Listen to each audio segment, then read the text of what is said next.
Supreme court अपनी सीमा से बाहर जा रहा है। सुप्रीम कोर्ट की सीमा यह है कि भारत का संविधान जिस कानून को बनाया उस कानून की उसको व्याख्या करनी है, और यदि वो व्याख्या नहीं कर सकती है और सब कुछ के लिए सुप्रीम कोर्ट जाना है तो इस संसद का कोई मतलब नहीं है, विधानसभा का कोई मतलब नहीं है, उसको बंद कर देना। इस देश में जितने गृह युद्ध हो रहे हैं उसके जिम्मेवार केवल यहाँ के chief justice of India Sanjeev Khanna साहब। इस देश में धार्मिक युद्ध भड़काने के लिए केवल और केवल सुप्रीम कोर्ट जिम्मेवार है।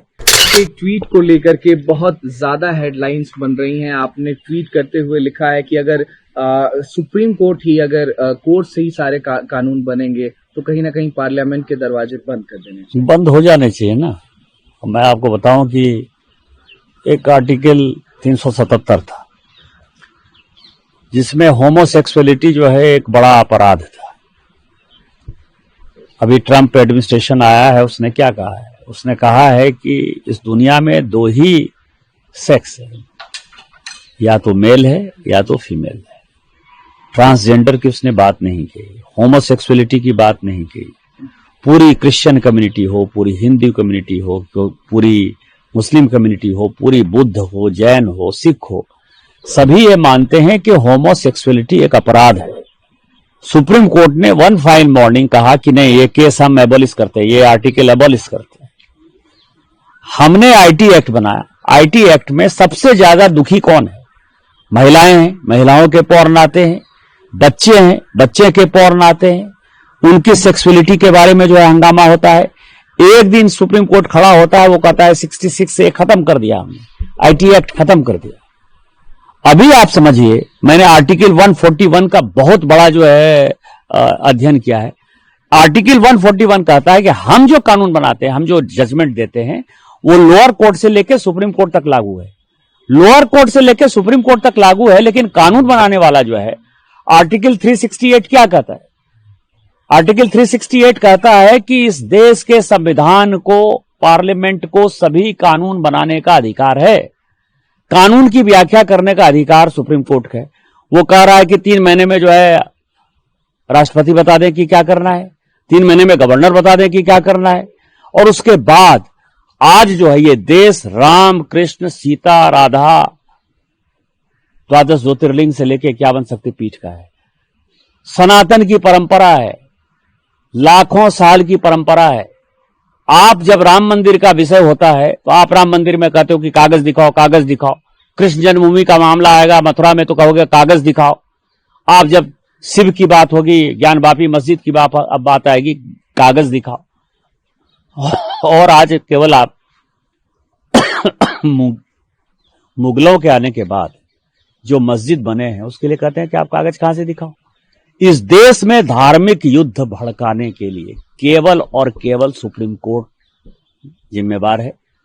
सुप्रीम कोर्ट का एकमात्र उद्देश्य है, show me the face will show you the law.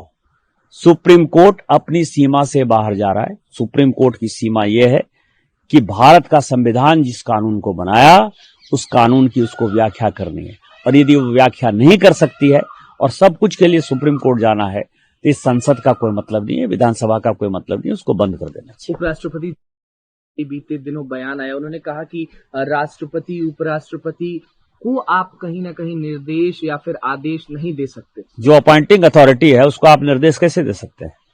Bharat के चीफ जस्टिस का अपॉइंटमेंट भारत का राष्ट्रपति करता है। इस देश का कानून भारत का पार्लियामेंट बनाता है। उस पार्लियामेंट को आप डिक्टेट करेंगे? 5 जज बेंच की, जो मैं आपको बताऊं कि नजीर की एक जजमेंट है, 1942 की प्रिवी काउंसिल की जजमेंट है, उसमें यह कहा गया कि जहां कानून नहीं लिखा हुआ है उसके बारे में यदि प्रिवी काउंसिल या सुप्रीम कोर्ट कोई जजमेंट देती है तो बात समझ में आती है।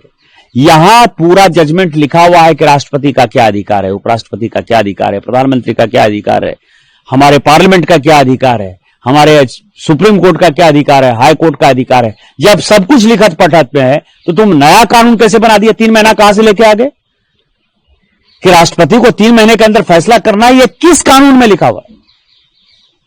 इसका मतलब यह है कि आप इस देश को एनार्की की तरफ ले जाना चाहते हो, और एनार्की जो है इस देश में बर्दाश्त नहीं होगी। जब नया कानून आएगा, जब नया पार्लियामेंट बैठेगा, इसके ऊपर विस्तृत चर्चा होगी और फिर से नेशनल जुडिशियल अकाउंटिंग सिस्टम जो हमने NJAC बनाया था, जिसमें कि राष्ट्रपति का चुनाव कैसे होगा, प्रधानमंत्री का कैसे चुनाव होगा, वो तो संविधान में लिखा हुआ है, लेकिन आपके भाई भतीजावाद के आधार पर जज का चुनाव नहीं होगा। शेड्यूल कास्ट जज नहीं है, शेड्यूल ट्राइब जज नहीं है, OBC जज नहीं है।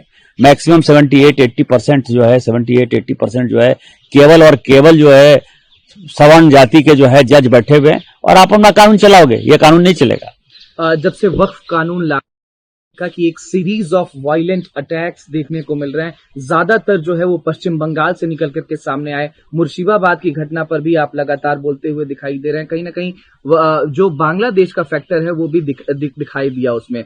इसको लेकर के वक्फ कानून को लेकर के जब वक्फ JPC जगदम्बिका पाल जी जो चेयरपर्सन थे, उनसे पूछा गया, उन्होंने कहा कि अगर ये अनकॉन्स्टिट्यूशनल बोल रहे हैं JPC की इतनी बैठकों के बाद, दोनों सदनों से पास होने के बाद, महामहिम के सिग्नेचर के बाद, तो कहीं ना कहीं मुझे इस्तीफा दे देना चाहिए और मैं इस्तीफा दे दूंगा अगर ये अनकॉन्स्टिट्यूशनल बोल रहे हैं। कल्याण बनर्जी का बयान है, उन्होंने कहा आप इस्तीफा दे दीजिए, आप गलत बात करते हैं।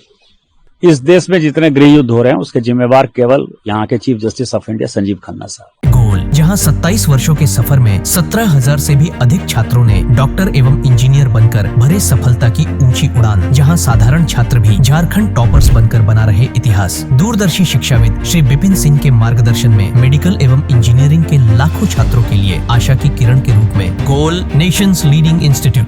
बायोम सिर्फ मेडिकल प्रिपरेशन का संस्थान। बायोम से लगातार दूसरी बार नीट UG में 700 मार्क्स पार। 10th पास स्टूडेंट्स के लिए फाउंडेशन कोर्स, 11th पास स्टूडेंट्स के लिए फ्रेशर कोर्स और 12th पास स्टूडेंट्स के लिए टारगेट कोर्स 17 अप्रैल से शुरू हो रहे हैं। कॉल 7360066190 और visit Biome, circular road near women's college and Hinoo, Ranchi. TheFollowUp.in. Like, share and subscribe. www.thefollowup.in